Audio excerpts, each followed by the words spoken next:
I saw in the comment about something about a business license.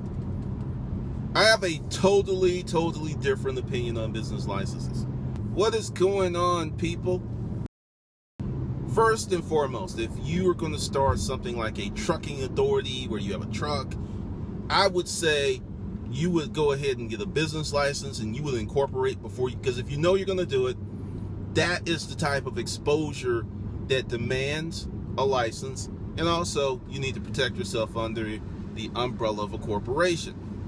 If you're doing, just to give you some general guidelines on when you should get a business license and when you should incorporate. Number one, if your state has some kind of, and there's some places it's like this, you do business in this jurisdiction, you have to have a business license, or they will come after you and stab you in the nuts in the middle of the night with a pitchfork, like. But seriously, no one really enforces that, even in the jurisdictions where they have it. I would say if you are buying something, renting a building, anything that you're getting hard assets, go ahead, incorporate, and get your business license. Now, if you're doing something like what I do, I recently made so many changes and twists and turns, I didn't incorporate Conundrum Media because it just didn't make sense.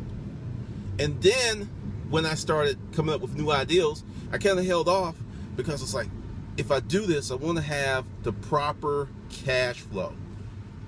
And proper cash flow is if you're making enough money to pay for your business license and your incorporation. That's a win. That's a good place to be. So I didn't do it until recently, and truth be told, I've actually created new companies. Hustler University is actually a brand new company. The name of the corporation is the Hustler Mindset Project, and under that comes University. Hustlers University is a DB, doing business as. Because if you're trying to get used to word college, university, or some other thing, you must go to the board of regents to get approval, like a little kid. Like, can I have a lollipop? I was just so disgusted with that. Thoroughly disgusted. But I am in some crazy part of Georgia that doesn't make any sense on how to get back on the highway, so I'm gonna have to go all the way up here. But anyway, back to when you should get your business license, when you should incorporate, do these things. Going back, using myself as an example, since Hustler University is coming on board, there will be workshops coming on board. I'll be going out. There's a lot of things that will happen that will dictate and demand that I have a corporate structure. But if you are doing eBay, Amazon, or you have a business ideal that doesn't require you to get a vehicle, to rent any space, pretty much an online business, and you really do not have the potential, and we all have the potential for risk, but ask yourself, if I do this, what is the likelihood that someone would sue me? That is your template. If you're driving a car, limo service, you need license, insurance, and incorporation to separate you from your business. At that point, you need it. But if you're doing a business like pay-per-click or internet marketing, or teaching people how to use Twitter, or teaching people how to use Facebook, I would not get a business license, business checking account, or incorporate until those concepts are earning you money. That is the point that I would incorporate. And to take it even further, I would not incorporate or get a license unless there is a good chance that this is going to be a long-term endeavor. Okay, this is weird. This is strange. Would not let me make that turn. Okay. All right, I think we got this handled now. But essentially, if it's not going to be a long-term endeavor, why are you going to go ahead and file for a corporation? Because once you file for the corporation, every year you've got your renewal fees, there's certain things you have to pay. It triggers certain expectations from the government and the state. So why are you going to do that to yourself when you don't even know if you're going to be in the business long term? Why would you do that? And the business license, okay? What is a business license? Does the business license bring you any money? Nope. Does the business license come into your warehouse, office, sit at a desk, and produce work? No. A business license is a coupon for you to pay taxes. So why would you go out and get a coupon to pay taxes before you're making any money? Doesn't make any sense. Develop your business concept, develop the cash flow, then get the business license, and then incorporate. You're in a much stronger position. Also, you have a better understanding of what you're doing, how you're doing it, and where you stand as a person in terms of, is this business viable? When I was selling contract office furniture, there were many times that people had what I call suck-ass booty business concepts, and they were spending $10,000, $15,000, $20,000, $30,000, $40,000, $50,000 on stuffs, office furniture, and things they didn't need to start this business before they made their first dollar. Like I talked about in the video that earlier this week, you've got people out there doing this stuff and they haven't earned their first dollar, and they're spending all of this money. Once again, if you're doing a franchise, you got to rent the building, you have to get the license, you have to incorporate, because that a level of risk dictates and demands that you do that. But if you are like me, testing stuff out, literally, I've tested stuff out for the last 5 years. Really. To be honest, I am just really now getting serious, because it's like, this doesn't work, this does work. Okay, well, this is cool. Well, no, this isn't cool. Perhaps this will, a lot of assumptions have been answered. There's still a ton of assumptions on the table, but I'm on a different table now.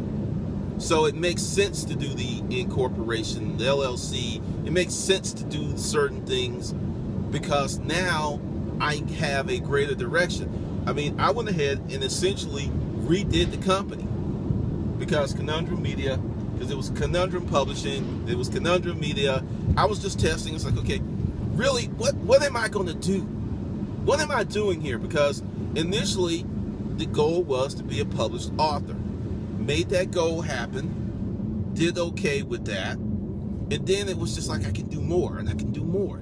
Okay, then it was like content media creation, and that's really a fair description of what I do. I create content and training programs, as well as write books. So it had to be bigger, and at one point, I'll be straight up with you, I was a little lost, because like, where is this going?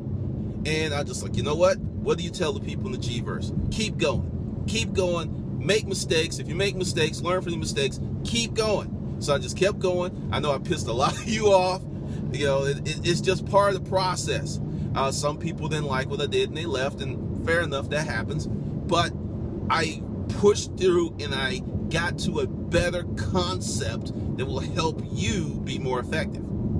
So it was worth it. It was worth the 5 years. And this is why when people come to me with extremely compressed timelines for making $5,000, $10,000, $15,000, $20,000, I giggle. My inner girl comes out and giggles all over the place, because it takes time to build a business.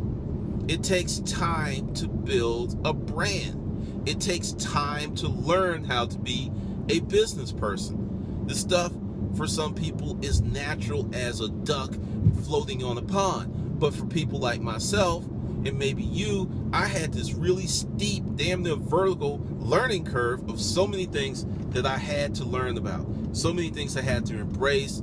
I had to relearn things, unlearn things. And it's just this constant process of development. It's like a cake that never gets done. It's like parts of it get done and you can cut a few slices off and eat it, but the cake is never done. And it's fun. You learn to live with uncertainty. You learn to embrace certain things. and it makes you a better person and a better business person. So don't go out and get a business license before you have a valid business concept. Also, if you do have a valid business concept, I would say wait a little bit, because you may not like the name. And understand, all this stuff is changeable. People are like, well, you know, I gotta pick. It's not like when you're born and your parents give you a name and you're stuck with it. And even in that case, if you want to change it, you can legally change your name if you want to. Most people don't, because it would offend the fuck out of their parents. And some of their parents need to be offended. But you may want to take your business in a different direction, because this is the thing. Like I put off in the video the other day, what having a business has done for me. I learned so much from failure, in experimentation, in exploration. There was a lot of things going on, and I just kept pushing and kept building and kept appreciating the lessons that I learned. Because I don't care if you have a business license. I don't care if you sign this fancy lease in Class A space. You do not have a business until you have transactions that result in money going into your bank account. Until that happens, you don't have a business. You can have a logo, you can have a Herman Miller Aeron chairs, you can have all of this nice, sexy, snazzy stuff. I mean, your office could be just so snazzy, but you are not making any money. There's no cash flow. There's no proven concept. There's no customer list. There's no email list. There's none of this stuff. And the problem is, so many people want to go from ashy to classy with no hesitation. It's just like, and you're done. And it's not like that. Learn to enjoy the journey. Learn to embrace building a business and the things that go along with it, because this can be fun. I was having lunch with someone, and we're talking about business, and they was like, well, it's so much risk. And I said, that may be true and it may not.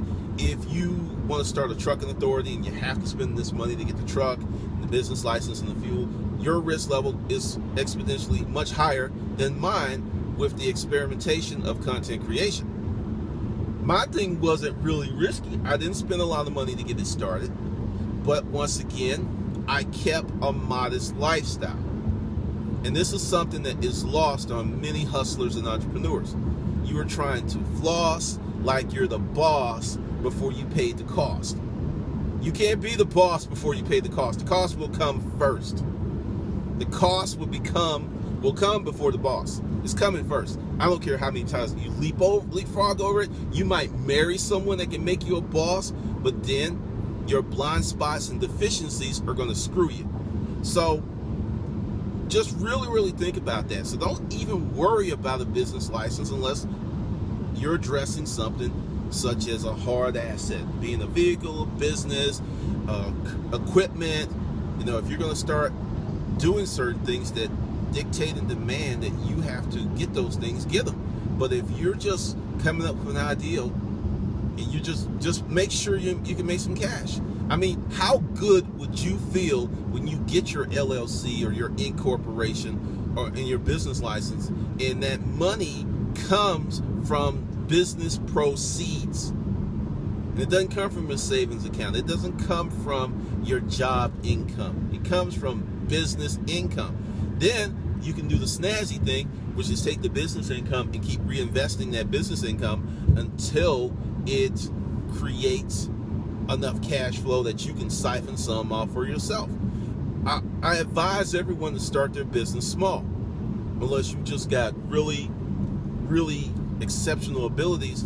There are people who can comment on this channel if they're watching, that I talked them out of quitting their jobs and doing the storage auction full time. I said, do not do that. And it wasn't because the storage auction business wasn't great. It was because they had so much to learn. And you don't have a steady source of income, and you're in this vortex of learning all of this stuff. The pressure can be immense. Now, I will say there's one exception to that. If you're 18 to 30, you have no wife, no husband, no kids, no obligations, go for it. That is the best time in your life to just ball out with your business. Take risk, fail, fall down, because if you fall, only you fall. And many people waste the opportunity of youth that can be used to building stuff for trying to grow up much faster than they should.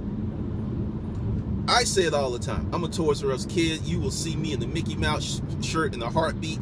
I am holding on to my inner child with tenacity, because once you become an old fogey and you become grown, you stop learning. You stop embracing new technology.